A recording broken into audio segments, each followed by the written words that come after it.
Diretor de Provimentos da Unimed JP. Essa conversa é pela internet. Boa tarde, doutor Petrúcio. Seja bem-vindo ao Correio Debate. Boa tarde a todos os telespectadores do Correio Debate. Doutor Petrúcio, quais foram os investimentos que o Hospital da Unimed, que é um centro médico de referência no Estado, teve que fazer para se adaptar a esse período que se arrasta por mais de um ano? Bom, sem dúvida nenhuma, acho que esse foi o pior momento da Unimed em toda a sua história, diante da demanda de pacientes necessitando de leitos de UTI.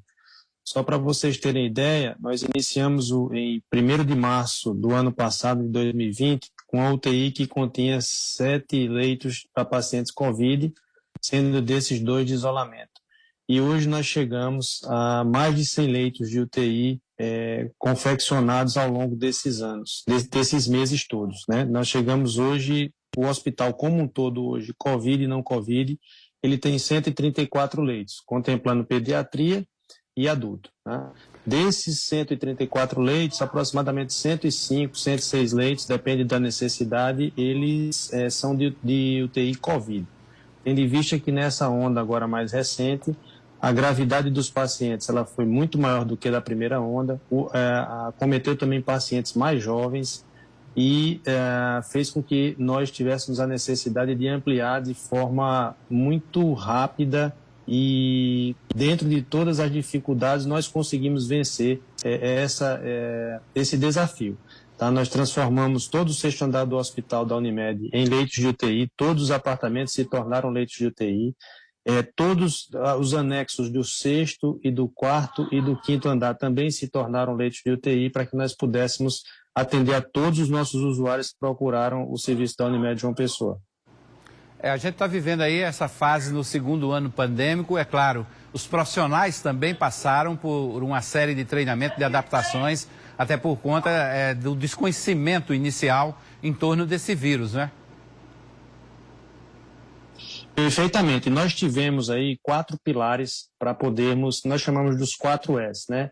EPIs, que são os equipamentos de proteção individual, os equipamentos, que lá no começo foi a dificuldade de conseguir os ventiladores, o espaço para você expandir diante dessa necessidade tão brutal de leitos de UTI e equipe. E hoje nosso grande gargalo são os recursos humanos. Só para você ter ideia, nesses últimos 2 meses, nós tivemos de contratar aproximadamente 200 colaboradores entre a equipe multi, que nós chamamos de fisioterapeutas, psicólogos, assistentes sociais, enfermeiros, técnicos de enfermagem e médicos. Nós saímos de uma escala de médico por plantão para 7 escalas, isso só na UTI COVID, sem contar com as demais UTIs. Então isso demandou um esforço brutal, tanto financeiro, e a Unimed nesse sentido ela não poupou esforços, ela colocou literalmente a economia a serviço da vida para que todos os usuários tivessem a assistência necessária, investindo desde o começo em todas as tecnologias que foram disponibilizadas para o COVID, inclusive sendo pioneiro em muitas delas. Mas tem um lado também, doutor, da humanização, né, do tratamento humanitário. Isso parte também para uma questão de assistência psicológica, até ao próprio profissional que está na linha de frente, e também essa assistência humanizada ao paciente que chega num hospital como a Unimed. Perfeito. Dentro do possível, nós tentamos nós na verdade aplicamos todas as possibilidades de atenção.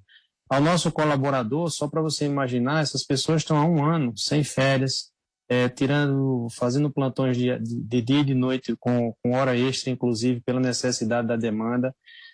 Primeiro foi aquela apreensão e o pavor da doença, e agora é a exaustão, né? O completo esgotamento psicológico de estar dia e noite vendo pacientes gravíssimos, que são pacientes completamente fora de um perfil visto antes.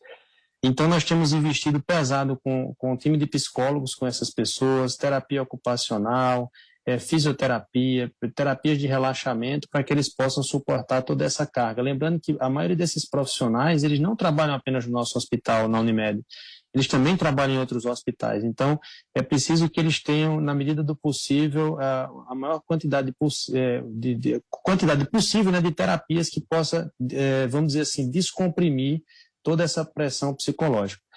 Para os nossos pacientes foi uma grande dificuldade e tem sido porque eles têm que ficar isolados. Então, nós só podemos permitir que tenha um acompanhante quando esse acompanhante também já foi contaminado pelo Covid. E também eu não posso permitir que ele fique transitando no hospital pelo risco de levar ou trazer a doença para os seus entes queridos em casa, né?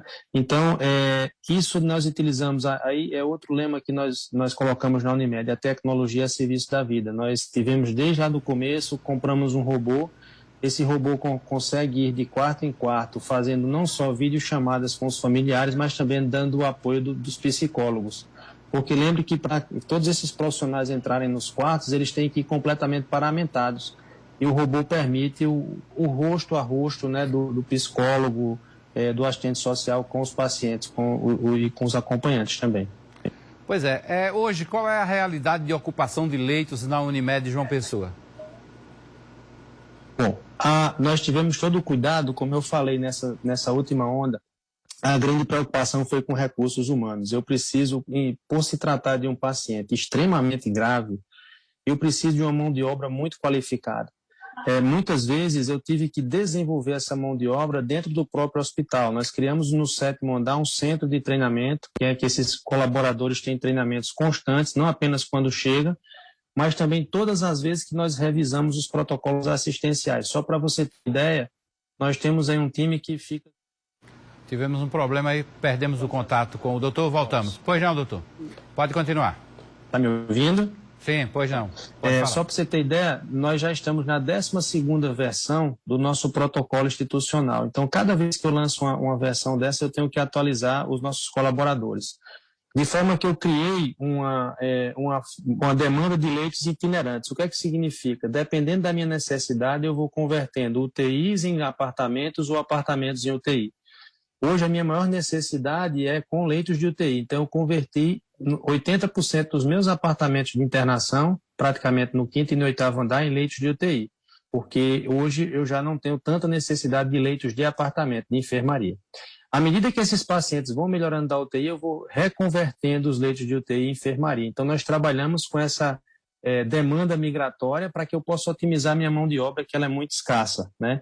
Então, a ocupação, hoje, como é que ela fica? Sempre ela vai estar alta, porque eu não vou deixar um leito que é caro com um profissional parado, né? Então, eu procuro ir criando esses leitos de acordo com a necessidade. Então, eu criei níveis de complexidade nas UTIs, que eu vou fazendo com que o paciente vá sendo levado ao 6º andar ou ao 5º andar, dependendo da sua necessidade de complexidade. Então, eu criei estratificações de complexidade para que nós pudéssemos dar total assistência a todos os usuários da Unimed João Pessoa. O senhor falou aí nessa mudança de perfil, outras autoridades sanitárias também falam nessa mudança de perfil nesse momento da pandemia, mas se a gente comparar com o ano inicial dessa pandemia, com este ano, com este segundo ano, a gente pode dizer que está tendo proporcionalmente um número de altas maior ou não? Pelo contrário, é uma outra doença. Isso também nos chamou muita atenção. O paciente que eu tenho hoje é um paciente que eu tinha no ano passado, em meados de 2020. Hoje é um paciente mais jovem, que complica numa fase mais tardia, que fica de 2 a 3 vezes mais tempo internado na UTI e de 3 a 4 vezes mais tempo internado em enfermaria. O que é que isso tanto nos trouxe de problemas? A minha quantidade de pacientes que internavam era muito maior do que aqueles que recebiam alta. E aí, claro, você pode já ver com o telespectador a necessidade de eu criar cada vez mais leitos de UTI.